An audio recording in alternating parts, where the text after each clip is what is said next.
الحمد لله الذي أبدع الأفلاك والأرضين، والصلاة والسلام على من كان نبيا وآدم بين الماء والطين، وعلى آله الطيبين وأصحابه المطهرين وعلماء أمته أجمعين، أما بعد. أعوذ بالله من الشيطان الرجيم. بسم الله الرحمن الرحيم. وأنتم خير أمة أخرجت للناس تأمرون بالمعروف وتنهون عن المنكر. صدق الله العظيم وصدق رسوله النبي الأمين الكريم، ونحن على ذلك لمن الشاهدين والشاكرين، والحمد للہ رب العالمین. منبر پاک پر جلوہ فرما علماء ذوی الاحترام، ائمہ کرام، شعراء اسلام، عمائدین قوم و ملت، بالخصوص شہزاد حضور تاج الشریعہ قاضی القضاة فی الہند حضرت بابرکت علامہ مولانا الحاج الشاہ مفتی محمد اسجد رضا خان صاحب قبلہ قادری دامت برکاتہ عالیہ، شہزاد حضور صدر الشریعہ حضور محدث کبیر دامت برکاتہ عالیہ، السلام علیکم ورحمۃ اللہ تعالی وبرکاتہ.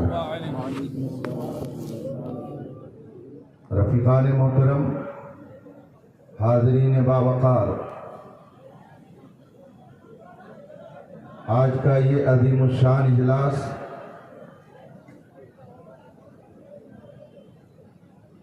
اور نور علی نور بز،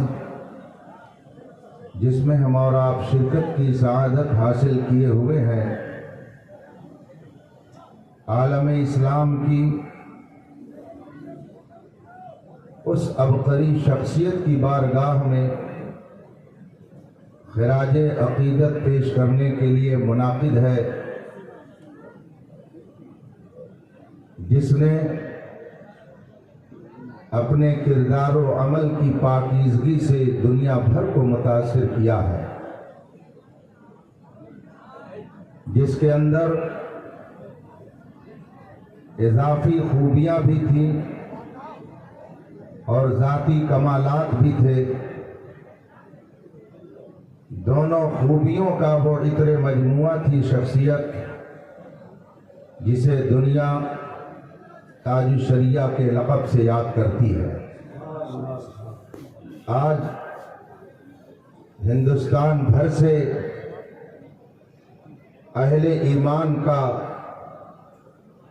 کشا اس کی بارگاہ میں خراج محبت پیش کرنے کے لیے آنا، یہ خود اس بات کی دلیل ہے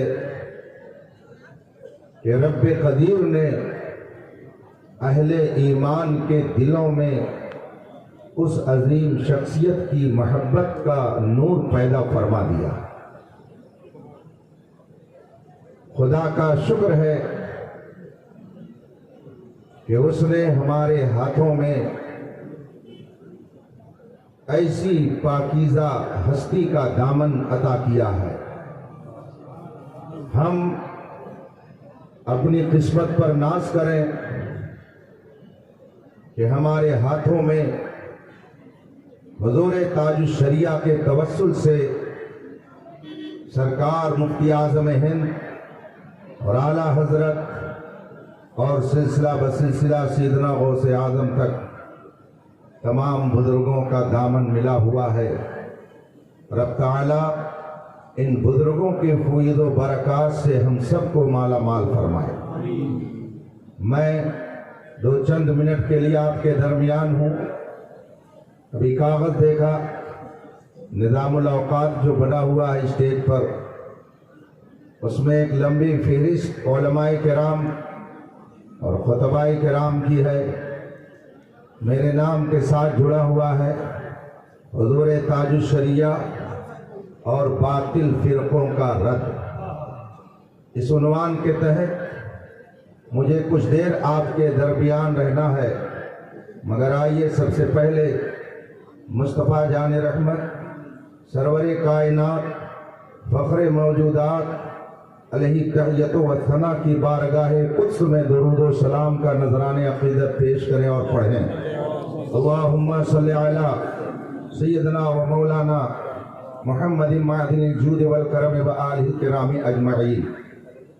حضرات، ہمیں یہ بتانے کی ضرورت نہیں ہے کہ دنیا میں بہت سی چیزیں ایسی ہیں جو ایک دوسرے کی ضد اور ایک دوسرے کے منافی اور مخالف ہیں، اور دونوں کا اجتماع اور اتحاد یہ ہو نہیں سکتا ہے۔ مثلا حرارت و برودت، ٹھنڈی اور گرمی، یہ دو الگ الگ چیزیں ہیں، دونوں کا اجتماع نہیں ہو سکتا۔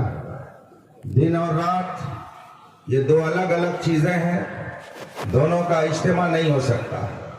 طہارت اور نجاست دو الگ الگ چیزیں ہیں، دونوں میں اتحاد نہیں ہو سکتا ہے۔ اسی طور پر ایمان اور کفر، حق اور باطل دو الگ الگ چیزیں ہیں، دونوں میں اتحاد نہیں ہو سکتا ہے۔ یہ میں نہیں کہتا، یہ قرآن کہتا ہے، حدیث رسول فرماتی ہے۔ 1400 سال نہیں بلکہ جب سے یہ دنیا بنی اور دنیا میں جب سے مخلوقات کی آمد کا سلسلہ شروع ہوا، حق اور باطل ایک دوسرے سے ٹکراتے رہے اور آج تک یہ سلسلہ چل رہا ہے۔ غالباً اسی تاریخ کی طرف اشارہ کرتے ہوئے شاعر نے کہا تھا، ستیزہ کار رہا ہے ازل سے تا امروز، چراغ مصطفی سے شرار بولہبی۔ یہ تاریخ رہی ہے کہ حق اور باطل ایک دوسرے کے مقابل رہے، دونوں میں کبھی اتحاد نہیں ہو سکا۔ دنیا میں انسان جب آنکھ کھولتا ہے اور شعور کی منزل پر جب وہ پہنچتا ہے، خدا کی طرف سے اس کے اوپر کچھ احکام نافذ کر دیے جاتے ہیں۔ سب سے پہلا حکم خدا کی طرف سے ایک انسان کے اوپر جو نافذ ہوتا ہے کہ انسان اپنے خالق اور مالک کو پہچانے، اپنے خالق اور مالک کو تسلیم کرے۔ مگر اس دنیا میں بے شمار ایسے لوگ ہیں جو خدا کے وجود کا انکار کرتے ہیں۔ ایک فرقہ وہ ہے خدا کے وجود کو تسلیم ہی نہیں کرتا۔ قرآن کریم نے ایسے لوگوں کی تردید فرمائی اور 30 پارے میں متعدد جگہوں پر آپ پڑھیں گے کہ اللہ تبارک و تعالیٰ نے منکرین خدا اور ایسے دہریہ لوگوں کی سرکوبی فرمائی اور ان کی تردید کی، اور بے شمار دلائل کے ذریعہ یہ ثابت کیا گیا کہ خدا ہے، وہ ایک ذات ہے جس نے اس کائنات کو بنایا ہے۔ آپ نے بہت سارے واقعات اس طرح کے سنے ہوں گے کہ منکرین خدا نے اہل اسلام کو چیلنج کیا، علماء نے ان کا جواب دیا، ان کی سرکوبی فرمائی۔ تاریخ کے اوراق آپ پڑھ لیجئے، آپ کو اس حقیقت سے آگاہی ہو جائے گی۔ ایک فرقہ پیدا ہوا خدا کے وجود کے انکار کرنے والوں کا، قرآن نے ان کا رد کیا، قرآن نے ان کی تردید فرمائی اور ان کے ذہن کو کھولنے کے لیے مثالوں کو پیش کیا۔ جگہ جگہ قرآن کریم میں آپ کو ایسی آیات ملیں گی جن کے ذریعہ خدا کے وجود کو ثابت کیا گیا ہے۔ زمین اور آسمان، کائنات کا ذرہ ذرہ یہ خدا کے وجود کی گواہی اور شہادت دے رہا ہے۔ اس کو دیکھیں، قرآن کریم 29ویں پارے میں ایک جگہ فرماتا ہے، زمین اور آسمان کو دیکھ لو، فرجع البصر ہل تری من فطور، پھر سے نظر اٹھا کر کے دیکھ، آسمان میں غور کر، خدا کے وجود کا تمہیں پتہ چل جائے گا۔ مگر نہ جانے کتنی صدیوں سے آج تک ایک فرقہ ایسا پایا جاتا ہے جو خدا کے وجود کا انکار کرتا ہے۔ قرآن کریم نے اس فرقے کا رد فرمایا، ایسے فرقے کی تردید فرمائی۔ ایک طبقہ ایسا پایا جاتا ہے جو خدا کے وجود کو تسلیم کرتا ہے، مگر اسی کے ساتھ ساتھ وہ دوسروں کو بھی خدا مانتا ہے۔ قرآن کریم نے ایسے فرقوں کی بھی تردید فرمائی۔ ایک مقام پہ قرآن کریم میں فرمایا گیا، وَلَئِن سَأَلْتَهُمْ مَنْ خَلَقَ السَّمَاوَاتِ وَالْأَرْضَ لَيَقُولُنَّ اللَّهُ، اگر ان سے پوچھو کہ زمین اور آسمانوں کو کس نے بنایا تو یہ ضرور کہیں گے کہ خدا نے بنایا. تو خدا کے وجود کو وہ تسلیم کرتے ہیں مگر اس کے باوجود دوسروں کو بھی شریک ٹھہراتے ہیں. ایسے لوگوں کی بھی قرآن کریم نے تردید فرمائی. رسول پاک صلی اللہ علیہ وسلم نے انہی مشرکین کو سمجھایا اور ان کے ذہن و دماغ میں توحید کا سبق بٹھانے کے لیے آپ نے اپنی پوری ظاہری زندگی کو صرف فرمایا، باطل فرقوں کا رد فرمایا. پھر ایک طبقہ ایسا پیدا ہوا جس نے چند انبیاء کی نبوتوں کو تسلیم کیا، بقیہ کا انکار کیا. اگر اس کی تفصیل میں آپ جائیں گے تو 1-2 گھنٹہ نہیں، صبح تک کا وقت بھی ناکافی ہو جائے گا. ایک طبقہ اس وقت پایا جاتا ہے جو صرف حضرت عیسیٰ علیہ السلام کو تسلیم کو نبی تسلیم کرتا ہے مگر ساتھ ہی ساتھ ان کو خدا بھی کہتا ہے، خدا کا بیٹا بھی کہتا ہے. ایک طبقہ ایسا ہے جسے ہم یہودی کہتے ہیں، یہ حضرت موسیٰ علیہ السلام کو تسلیم کی نبوت کو تسلیم کرتا ہے، ہمارے آقا و مولا صلی اللہ علیہ وسلم کی نبوت کا انکار کرتا. ایسے فرقوں کی بھی تردید قرآن کریم نے فرمائی. میں اس لیے ان کا اجمالاً ذکر کر رہا ہوں کہ اگر آج باطل فرقوں کی کوئی تردید کرتا ہے تو بہت سارے well up to date liberal قسم کے مسلمان جو اپنے آپ کو جمہوری مسلمان کہتے ہیں، وہ کہتے ہیں کہ یہ فتنہ پھیلاتے ہیں. اگر باطل فرقوں کی تردید کوئی عالم ربانی کرتا ہے تو لوگ کہتے ہیں یہ فتنہ پھیلاتے ہیں. تو میں انہیں بتانا چاہتا ہوں باطل کی تردید، غلط باتوں کا رد کرنا یہ فتنہ نہیں ہے، یہ سنت خداوندی ہے، یہ قرآن کریم کا طریقہ ہے. اگر حق اور باطل کے درمیان امتیاز نہ پیدا کیا گیا ہوتا تو آج کلمہ پڑھنے والے دنیا کے اندر نہیں پائے جاتے، ہر طرف کفر و شرک کا اندھیرا ہوتا. یہ تو اسلام کی سچائی ہے کہ اس نے طوفان کی سطح پر چراغ جلا کر توحید کا نعرہ بلند کیا، جس کی بنیاد پر آج پوری دنیا کے اندر ہر ممبر و محراب سے اللہ اکبر کی صدا سنائی دے رہی ہے. اس لیے اگر کوئی یہ کہتا ہے باطل فرقوں کا رد نہ کیا جائے، اب تردید کا زمانہ نہیں ہے، تو میں سمجھتا ہوں کہ اس کے اندر کہیں نہ کہیں سے گمراہی ضرور سرایت کر گئی ہے. باطل فرقے کا رد کرنا قرآن سے سیکھیے. قرآن کریم فرماتا ہے ادعو الی سبیل ربک بالحکمہ والموعظۃ الحسنہ وجادلہم باللتی ہی احسن. انہیں بلاؤ، انہیں دعوت دو حکمت سے، پختہ دلیلوں سے، مگر ساتھ ہی ساتھ فرمایا گیا وجادلہم، ان سے مجادلہ بھی کرو. اگر ضرورت پڑ جائے تو ان سے مجادلہ کر کے اپنی بات کو، اپنی سچائی کو ان کے سامنے سلیقے سے رکھو. یہ قرآن ہمیں کہتا ہے، بتاتا ہے. بلکہ قرآن کریم کی متعدد آیتوں میں فرمایا گیا. ایک آیت جس کی میں نے تلاوت کی، رب قدیر ارشاد فرماتا ہے کنتم خیر امہ، تم سب سے بہترین امت ہو ان تمام امتوں میں جو اس دنیا میں بھیجی گئی. آگے بہتر ہونے کی وجہ بتائی جا رہی ہے تأمرون بالمعروف وتنہون عن المنکر. تم بہترین امت ہو اس لیے کہ لوگوں کو نیکیوں کا تم حکم دیتے ہو اور برائیوں سے روکتے ہو. اس کا مطلب یہ ہوا اچھائیوں کی دعوت دینا، اچھائیوں کی تبلیغ کرنا. یہ قرآن نے ہمیں بتایا ہے. اور باطل کا رد کرنا، منکرات کی تردید کرنا، برائیوں سے روکنے کا بھی اللہ تبارک و تعالیٰ نے ہمیں ہنر سکھایا ہے اور حکم دیا ہے کہ اگر تمہارے درمیان باطل پھیلنے لگے تو تمہیں کیا کرنا چاہیے. قرآن کریم کے علاوہ میں ایک حدیث پیش کرتا ہوں. علماء ربانیین کا جم گٹھا ہے. حضور تاج الشریعہ کا فیضان لینے کے لیے آپ لوگ آئے ہوئے ہیں اور اس میں آنے کا مقصد حضور تاج الشریعہ کا یہ پیغام یہاں سے لے کر کے جائیے کہ زندگی یہ نہیں ہے کسی کے لیے، زندگی ہے نبی کی، نبی کے لیے. نہ سمجھ مرتا ہے زندگی کے لیے، جینا مرنا ہے سب کچھ نبی کے لیے. رسول کریم صلی اللہ علیہ وسلم نے ارشاد فرمایا من رأى منكم منکرا فلیغیرہ بیدیہ فإن لم یستطع فبلسانہ فإن لم یستطع فبقلبہ وذلک اضعف الایمان. رسول پاک فرماتے ہیں اگر تم میں سے کوئی برائی دیکھے فَلْيُغَيِّرْهُ بِيَدِهِ، تو اپنے ہاتھ سے اس کو روکے، اور اگر ہاتھ سے نہ روک سکے، عرفان صاحب ہاتھ سے روکنے کی آپ کوشش مت کیجیے گا، گڑبڑ ہو جائے گا۔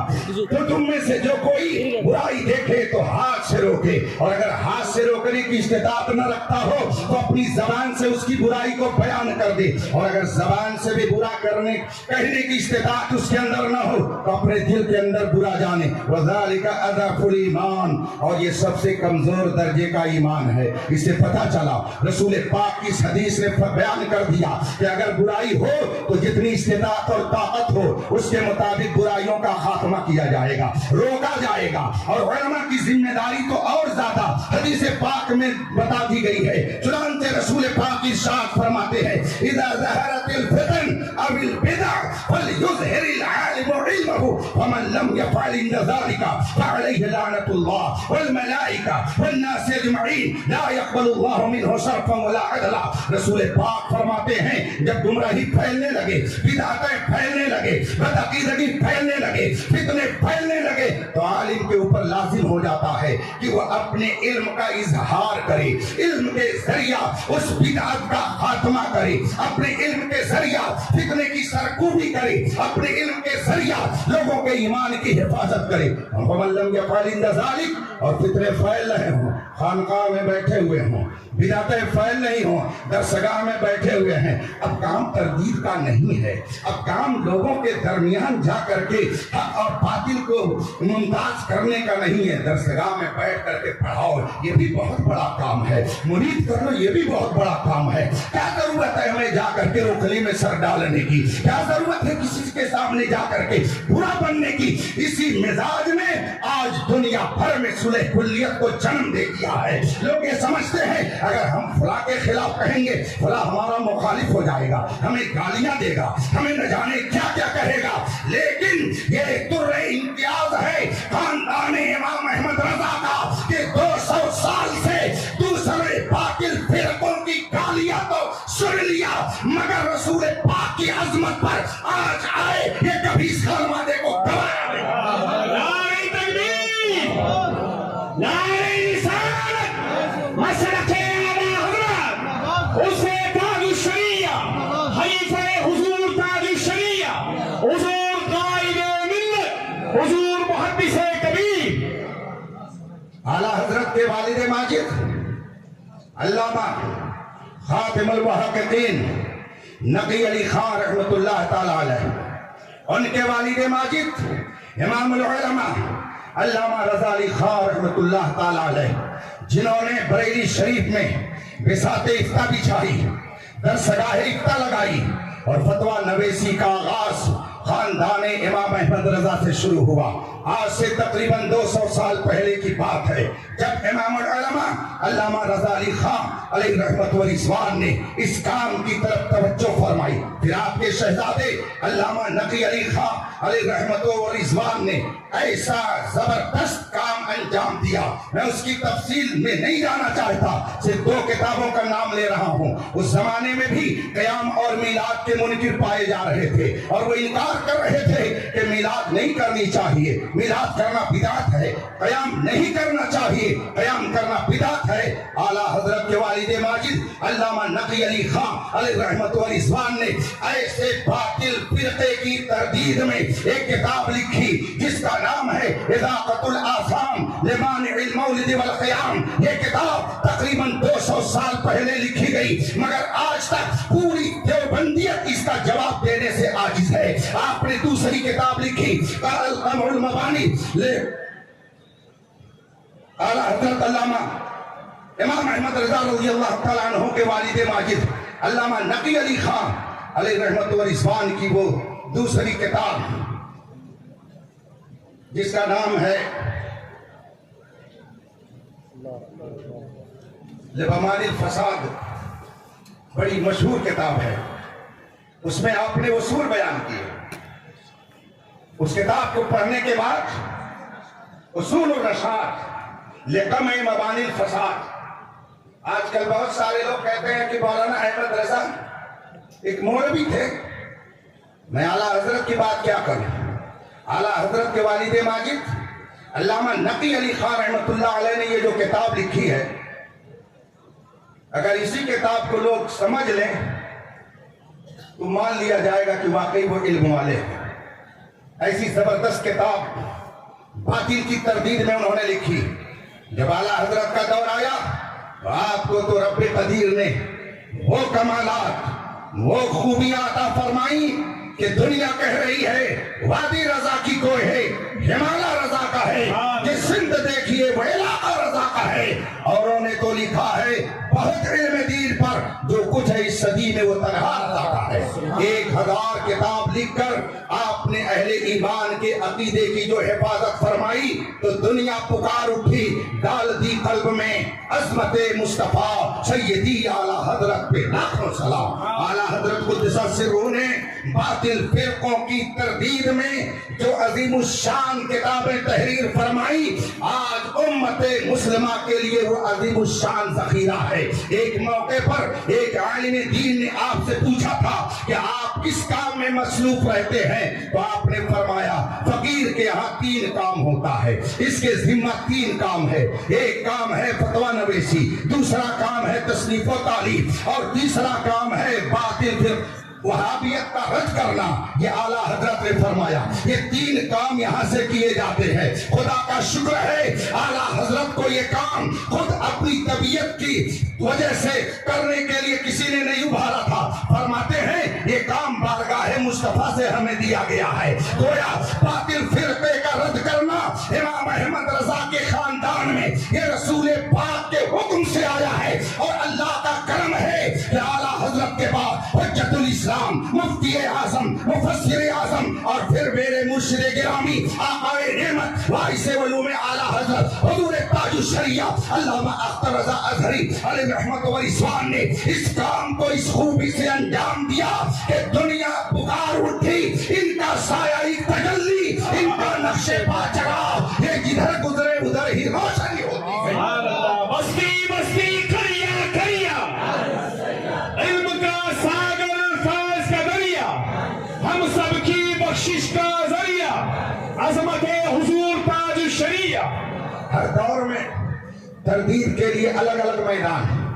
ظاہر سی بات ہے اس وقت فرقہ معتزلہ جب بظاہر ہے نہیں تو اس کے رد پر زور صرف کرنے کا کیا معنی ہے؟ جو فرقہ جس دور میں موجود ہوتا ہے عالم ربانی اس کا زیادہ رد کرتا ہے۔ حضور تاج الشریعہ کا یہ دور ہے۔ اس دور میں کیسے کیسے فتنے پیدا ہوئے آپ اس کو اچھی طرح سے جانتے ہیں، مگر حضور تاج الشریعہ علیہ رحمت و رضوان نے اس فقیر سے متعدد بار فرمایا 2 فتنے اس وقت بہت ہی اہم ہیں، ایک فتنہ رافضیت اور ایک فتنہ صلح کلیت۔ ان دونوں فتنوں کے بارے میں حضور تاج الشریعہ نے اپنی تشویش کا اظہار کیا۔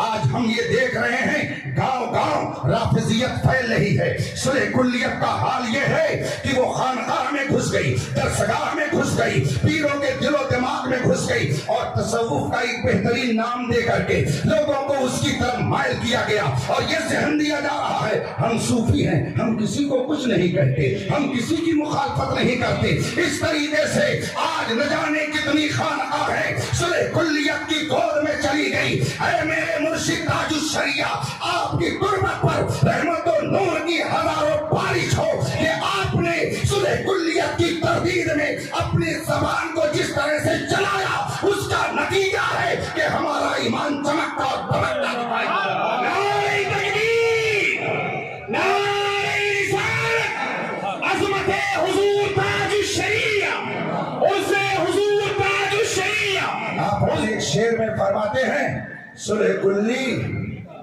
نبی کا نہیں سنیوں، سچا سنی ہے مسلم نبی کے لیے، سچا سنی ہے مسلم نبی کے لیے۔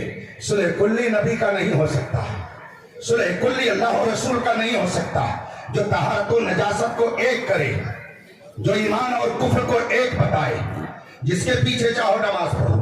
ایک تحریک چل رہی ہے، بلکہ اب تو نام بنام لوگ کہنے لگے ہیں کہ وہابی کی ابتدا کرنے میں کوئی حرج نہیں ہے، نام بنام کہنے لگے ہیں دیوبندی اگر آپ کی قربانی میں شریک ہو جائے تو کوئی حرج نہیں ہے۔ اے میرے تاج الشریعہ، نقاب رقولتیے اور ایسے صلح کلیوں کے لیے پھر کوئی ضرب کاری لگا کر کے پھر دیکھتے ہیں حضور تاج الشریعہ کا روب لوگوں پر اتنا غالب تھا کہ ڈر کے مارے بہت سارے لوگ دبکے رہتے تھے، لیکن جو ہی تاج الشریعہ اس ظاہری دنیا سے تشریف لے گئے وہ سوراخ سے باہر آ کر کے ڈنک مارنے کا کام کرنے لگے۔ لیکن امام احمد رضا کا شعر سب کو جگانے کے لیے کافی ہے۔ سونا جنگل رات اندھیری چھائی بدلی کالی ہے، سونے والوں جاگتے رہیو چوروں کی۔ حضور تاج الشریعہ اگرچہ ہماری ظاہری نگاہوں سے اوجھل ہے مگر جلوے تاج الشریعہ تو موجود ہے۔ الحمدللہ تجلیات تاج الشریعہ تو ہماری نگاہوں کے سامنے ہے۔ یہ بزرگ شخصیتیں، یہ حضور محدث کبیر میں بہت سارے پڑھے لکھے لوگوں کی زبان سے چپکے سن لیتا ہوں کبھی کبھی، وہ تو فتنہ پھیلاتے ہیں۔ میں نے سوچا ذرا قریب سے دیکھا جائے تو حضور تاج الشریعہ کے بارے میں بھی بعض لوگ ایسے ہی جملے کہتے تھے، لیکن ان کا حال یہ ہوا کس نمی پرست کی بھیا کیستی، کہاں کے ہو، کتنے قابل ہو، کتنے بڑے رائٹر ہو، کتنے بڑے شاعر ہو، کتنے بڑے محدث ہو، کتنے بڑے مفکر ہو، کوئی پوچھنے والا نہیں ہے۔ اور میرے تاج الشریعہ کا حال یہ ہے، رب قدیر نے وہ مقبولیت عامہ عطا فرمائی کہ بچوں کی زبان پر بھی یہ شعر رہتا ہے، بستی بستی قریا قریا تاج الشریعہ تاج الشریعہ۔ ابر رحمت ان کے برکت پر گوہر باری کرے، حشر تک شان کریمی ناز برداری کرے۔ حضور تاج الشریعہ نے فرقہ وہابیت کا رد فرمایا۔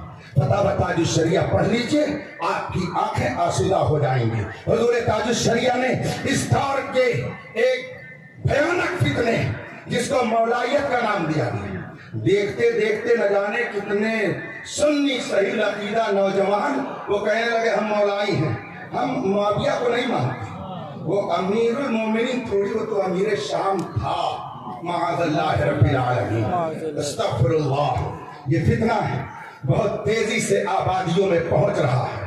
یہ طوفان محبت اہل بیت کے نام پہ گھر گھر پہنچایا جا رہا ہے، خانقاہوں میں پھیلایا جا رہا ہے۔ اگر آپ نے اعلیٰ حضرت کے مسلک کو مضبوطی سے نہیں تھاما تو پھر آپ کے ایمان اور عقیدے کا خدا حافظ۔ دنیا کے کسی گوشے میں رہیے مگر فخر اس پر کیجئے کہ رب قدیر نے ہمارے ہاتھوں میں امام احمد رضا کا دامن عطا فرمایا ہے۔ دنیا کے کسی گوشے میں رہیے، فخر اس پر کیجئے کہ رب قدیر نے جماعت اہل سنت کے اندر ایک عظیم قائد حضور تاج الشریعہ جیسا عطا کر کے پوری دنیا کے سامنے اس سچائی کو اس نے ظاہر فرما دیا کہ دنیا جس کے قدموں میں آتی ہے وہ اعلیٰ حضرت کا شہزادہ۔ اللہ تبارک و تعالی ہمیں باطل فرقوں سے دور رہنے کی توفیق عطا فرمائے۔ جو لوگ ڈرتے ہیں کہ یہ ہمیں کچھ کہیں نہ،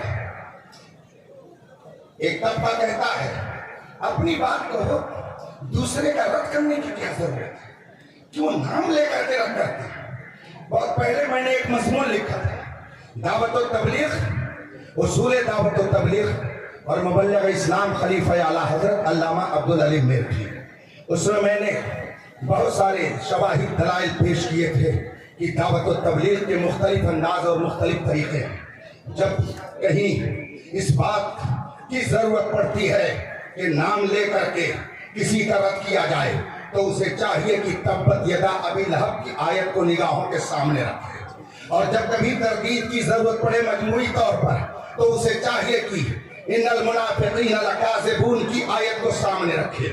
جب کبھی ضرورت پڑے وقت اور حالات یہ کہیں کہ دونوں باتوں کا رد ہونا چاہیے تو اہدنا الصراط المستقیم صراط الذین انعمت علیہم اور غیر المغضوب علیہم ولا الضالین کو اپنی نگاہوں کے سامنے رکھے۔ جو لوگ کہتے ہیں ہمیں باطل کا نام لینے کی کیا ضرورت ہے، ان سے کہیے آخر خدا بند قدوس نے قرآن کریم میں ابو لہب کا نام لے کر کے کیوں ان کا رد فرمایا، ان المنافقین لکاذبون کہہ کر کے اس باطل جماعت کا کیوں رد فرمایا۔ یہ مزاج قرآن ہمیں دے رہا ہے، تردید کی جہاں جیسی ضرورت پڑے گی اسی طریقے سے اس کی تردید کر کے امت مسلمہ کے ایمان کی حفاظت کا سامان فراہم کیا جائے گا۔ اور الحمدللہ 200 سال سے اہل بریلی اور بریلی یہی کر رہے ہیں، تا حشر رہے باقی آباد یہ میں خانہ۔